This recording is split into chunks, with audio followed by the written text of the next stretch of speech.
दरअसल पाकिस्तान ने सऊदी अरब जैसा ही समझौता बांग्लादेश के साथ करने की योजना बनाई, जिसके तहत बांग्लादेश पर हमला मतलब पाकिस्तान पर हमला माना जाएगा और पाकिस्तान पर हमला मतलब बांग्लादेश पर हमला माना जाएगा। देखिए, पाकिस्तान और बांग्लादेश के बीच संभावित डिफेंस डील को लेकर के हलचल तेज हो गई है। नाजरीन, बांग्लादेश को अपनी कॉलोनी बनाने के ख्वाहिशमंद भारत को लेने के देने पड़ चुके हैं। इंडिया के हाथ से न सिर्फ सेवन सिस्टर स्टेट या चिकन नेक बल्कि आसाम भी निकलने जा रहा है। भारत की कई रियासतों जैसे पंजाब, झारखंड, आसाम वगैरह में अलहदगी की तहरीकें चल रही थी, लेकिन अब आसाम में सूरत हाल आउट ऑफ कंट्रोल हो चुकी है। पिछले काफी अरसे से जो अलहदगी पसंद कबायली खामोश बैठे थे वो अब मैदान में आ गए हैं। न सिर्फ इंडियन गवर्नमेंट की पॉलिसियों के खिलाफ एहतजाज किया जा रहा है, बीजेपी और हिंदुत्वा की पैरोकार मोदी सरकार के खिलाफ नफरत का लावा उबल रहा है। अलहदगी पसंदों ने बीजेपी के मुकामी ओहदेदार का घर फूंक डाला। एक तरफ अंदरूनी तौर पर इंडिया की ये सूरत हाल है, लेकिन दूसरी तरफ वो बैरूनी महाज पर पाकिस्तान, बांग्लादेश, चीन समेत तमाम हमसायों से सींग फंसाए बैठा है। सलहट के इलाके में भारतीय फौजियों ने इश्तियाल अंगेजी का मुजाहरा करते हुए 2 बंगाली नौजवानों को बेदर्दी से कत्ल कर दिया। शरीफ उस्मान हादी के कत्ल, हसीना वाजिद की बांग्लादेश हवालगी से इनकार और हसनात अब्दुल्ला को कत्ल की धमकियों के बाद इंडियन फौज की इस इश्तियाल अंगेजी ने जलती पर तेल का काम कर दिया है। ढाका से चट्टागांग तक पूरी बांग्लादेशी कौम मोदी सरकार के खिलाफ यकजुबान हो चुकी है। इस पूरे सिनेरियो में एक दिलचस्प डेवलपमेंट भी हुई जिसने हिंदुस्तान में खलबली बल्कि थरथली मचा दी है। खबर यह है कि पाकिस्तान की खुफिया एजेंसी ISI के चीफ जनरल आसिम मलिक ने बांग्लादेश का खुफिया दौरा किया है। न सिर्फ खुफिया तौर पर वो ढाका पहुंचे, बल्कि उन्होंने भारत की शहरक समझे जाने वाले सिलीगुड़ी या चिकन नेक वाले इलाकों का फिजाई जायजा भी लिया। इस खबर के बाहर आते ही ऐसी आग लगी है जो थमने का नाम नहीं ले रही। बहुत से सवालात खड़े हो गए हैं कि क्या वाकई ISI और पाकिस्तान ने इंडिया से 1971 का बदला लेने का हतमी फैसला कर लिया है? क्या चीन भी यही चाहता है कि भारत को झटका दिया जाए और अगर सिलीगुड़ी कॉरिडोर का रास्ता इंडिया से काट दिया जाए तो मुस्तकबिल का प्लान क्या होगा? ये 7 सिस्टर स्टेट आज़ाद रियासत बनेगी या फिर ये किसी मुल्क में शामिल होंगी? चीन की क्या ख्वाहिश है और सबसे बढ़कर इस सारी सूरत हाल को अमेरिका किस तरह देख रहा है? इस सब पर इस वीडियो में तफसीली डिस्कशन करेंगे। नाज़रीन, पाकिस्तान और बांग्लादेश के हुकाम एक दिफाई मुआहदे पर काम कर रहे हैं और उम्मीद है कि इस मुआहदे पर फरवरी में होने वाले इंतखाबात से पहले ही दस्तखत कर दिए जाएं। इसके बाद पाकिस्तान न सिर्फ बांग्लादेश में एक एयरबेस काम करेगा, बल्कि वहां मुकम्मल तौर पर मुसल्लह और हर किस्म के हथियारों से लैस एक फौजी अड्डा भी कायम किया जाएगा। ये एयरबेस और फौजी अड्डा पाकिस्तान से बाहर पहला मौका होगा जब पाकिस्तान किसी मुल्क में अपनी बाकायदा फौजी मौजूदगी यकीनी बनाएगा। इसके साथ साथ खलीज बंगाल में विशाखापट्टनम के बिल्कुल सामने पाकिस्तान अपनी बहरिया का मुस्तकिल अड्डा भी कायम करने जा रहा है, जहां से मुसलसल इंडिया पर नजर रखी जाएगी। ये तो हम आपको मुसलसल बताते आ रहे हैं कि ऑपरेशन सिंदूर 2 जब भी भारत करेगा वो समंदर से पाकिस्तान पर हमला आवर होगा, लेकिन इस बहरी अड्डे को बनाने के बाद भारत का बहरी रास्ते से हमले का ख्वाब चिकनाचूर हो जाएगा। ये बहुत बड़ी डेवलपमेंट है और पूरे खित्ते की स्ट्रेटेजिक सूरत हाल को बदल डालेगी। इस वक्त भारत के मुख्तलिफ चैनल जिनमें India today, first post, news 18, CNN 18 और दीगर मीडिया आउटलेट्स शामिल हैं, वो ये खबरें दे रहे हैं कि पाकिस्तान और बांग्लादेश एक मुमकिना बाहमी दिफाई मुआहदे पर काम कर रहे हैं।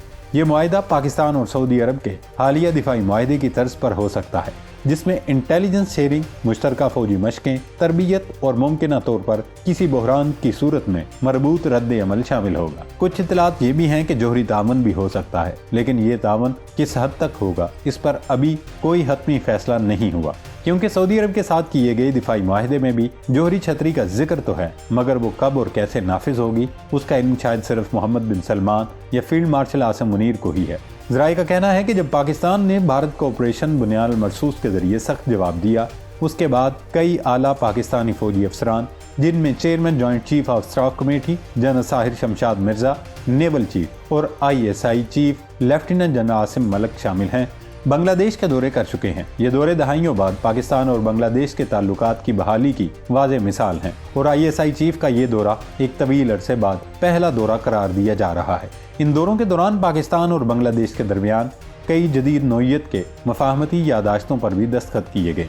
ये तमाम पेशरफ्त भारत के लिए यकीनी तौर पर बाइसे तशवीश है, क्योंकि भारत समझता है कि पाकिस्तान और बांग्लादेश के दरमियान सऊदी तर्ज का दिफाई मुआहदा اس کے مشرقی محاذ کے لیے ایک بڑا سیکیورٹی چیلنج بن سکتا ہے۔ اسی وجہ سے بھارت نے حالیہ دنوں میں بنگلہ دیش سے ملحقہ اپنی مشرقی سرحد پر S-400 میزائل ڈیفنس سسٹم کے ساتھ ساتھ برہموس میزائل بیٹریاں بھی نصب کر دی ہیں۔ بھارتی چینلز کے مطابق اس معاہدے کے نتیجے میں بھارت کو مشرق اور مغرب دونوں اطراف سے دباؤ کا سامنا کرنا پڑ سکتا ہے، اور کچھ رپورٹس میں اسے 1971 سے پہلے کی صورتحال کی واپسی بھی قرار دیا جا رہا ہے۔ بھارتی ماہرین کے مطابق یہ معاہدہ بنگلہ دیش کو پاکستان کا اسٹریٹجک آؤٹ پوسٹ بنا سکتا ہے جو بھارت کے مشرقی محاذ پر حملوں کے لیے استعمال ہو سکتا ہے، خاص طور پر آسام اور تریپورہ جیسی شمال مشرقی ریاستوں کے حوالے سے۔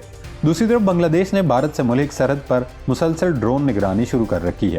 بظاہر اس کا مقصد سمگلنگ، غیر قانونی نقل و حرکت اور بارڈر سیکیورٹی ہے، لیکن بھارتی میڈیا کے مطابق یہ نگرانی اب انٹیلیجنس میپنگ میں تبدیل ہو چکی ہے۔ خاص طور پر ترکی کے TB2 ڈرونز کو بھارت ایک حقیقی خطرہ قرار دے رہا ہے جو جدید جنگ میں فیصلہ کن کردار ادا کر چکے ہیں۔ پاکستان کے نقطۂ نظر سے دیکھا جائے تو بھارت کے مشرقی محاذ کے محفوظ ہونے کا تصور اب چیلنج ہو چکا ہے۔ بھارت جو یہ سمجھتا تھا کہ شیخ حسینہ کے دور میں اس کی مشرقی سرحد محفوظ ہے، اب اسے احساس ہو چکا ہے کہ ایسا نہیں رہا۔ اس کے ساتھ ساتھ پاکستان نے نیپال کے ساتھ بھی اپنی اسٹریٹجک شمولیت میں اضافہ کیا ہے۔ نیپال نے بھارت کے زیر کنٹرول بعض علاقوں پر اپنے دعوے مضبوط کیے ہیں، حتیٰ کہ حال ہی میں چین سے چھپوائے گئے نئے کرنسی نوٹوں پر ان علاقوں کو نیپالی علاقہ قرار دیا گیا ہے۔ یوں خطے میں پاکستان، بنگلہ دیش، نیپال اور چین کے درمیان نئی اسٹریٹجک پیش رفت ہو رہی ہے۔ اگر نیپال بھی اسی نوعیت کے دفاعی معاہدے میں شامل ہو گیا تو صورتحال مزید پیچیدہ ہو سکتی ہے۔ اسی لیے بھارتی پالیسی ساز اس وقت پاکستان کے ساتھ براہ راست محاذ آرائی سے گریز کر رہے ہیں اور صرف بیانات تک محدود ہیں۔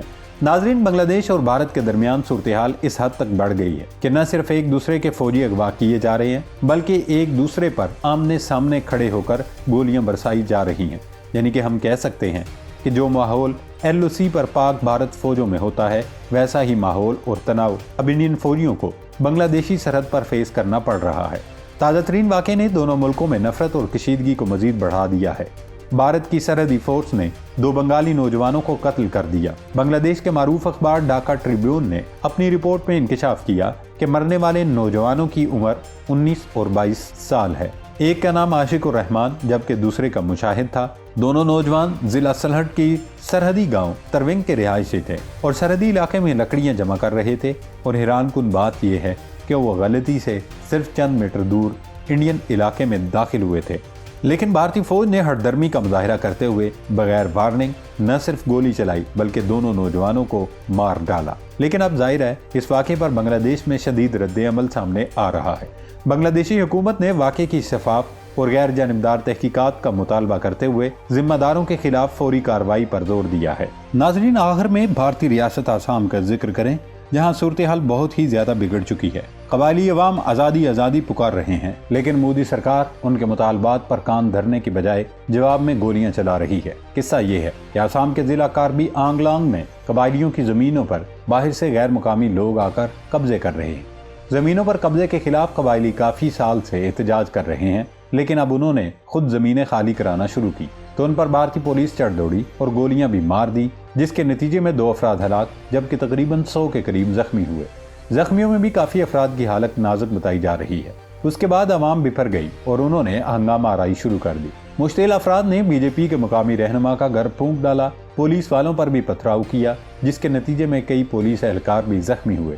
حالات قابو میں کرنے کے لیے علاقے میں کرفیو نافذ کر دیا، انٹرنیٹ سروسز بھی معطل کر دی گئیں۔ آسام کے وزیر اعلیٰ نے علاقے میں حالات قابو میں کرنے کے لیے اضافی نفری تعینات کرنے کا حکم دے دیا ہے، لیکن یہ سب وقتی اقدامات ہیں، ان سے کوئی فائدہ نہیں ہوگا جب تک بھارت سرکار اپنی روش نہیں بدلے گی۔ آئے روز یہ ہنگامہ آرائی ہوتی رہے گی کیونکہ عوام اپنا حق مانگ رہے ہیں، اور اگر وہ سمجھتے ہیں کہ انڈیا کے ساتھ رہتے ہوئے انہیں حقوق نہیں مل رہے تو خود کو دنیا کی سب سے بڑی جمہوریت کہلانے کی دعوے دار بھارت سرکار کو چاہیے کہ ان لوگوں کو مکمل اختیار دے کہ وہ بھارت سے علیحدگی اختیار کر لے۔ اگر انڈین گورنمنٹ نے مزید ظلم و ستم کا سلسلہ جاری رکھا تو آسام کے بعد بھارت کی باقی ریاستوں میں بھی سلگتی چنگاری بھڑکتے شعلوں میں تبدیل ہو جائے گی۔ اللہ رب العزت ہم سب کا حامی و ناصر ہو۔